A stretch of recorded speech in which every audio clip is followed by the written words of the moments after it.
ખેડૂત ભાઈઓને અપીલ, છેલ્લા 1 કે 2 અઠવાડિયાથી સતત ને સતત યુટ્યુબ ઉપર અને છાપામાં માહિતી આપે છે કે સોલાર કંપનીઓ ખેતીની જમીન ભાડા પટ્ટેથી લેવા માગે છે અને ઊંચા ભાવથી ભાડું આપશે, અને એ ભાડા પટ્ટો 28 થી 30 અથવા તો 31 વર્ષ સુધીનો હશે. આને માટે થઈને એક આપને અપીલ પણ કરીએ છીએ અને આપને જાણકારી પણ આપીએ છીએ કે તમારી જમીન કોઈ પણ સોલાર કંપનીઓને ભાડે આપશો નહીં.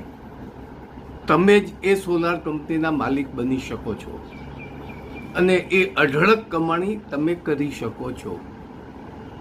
એને લગતી તમામ વિગતો હવે પછીના લાંબા વિડીયોમાં આપીશું.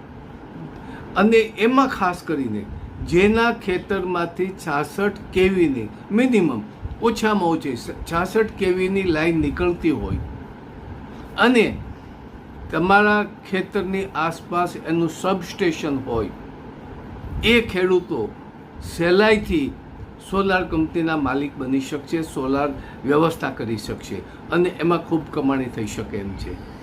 માટે આ પ્રકારની જેની જમીન છે એ ક્યારે પણ ભાડે ન આપતા. આની પછીનો લાંબો વિડીયો 2-4 દિવસ પછી આવે છે, સાંભળો અને નિર્ણય કરો અને તમે જ સોલાર કંપનીના માલિક બનો. આભાર.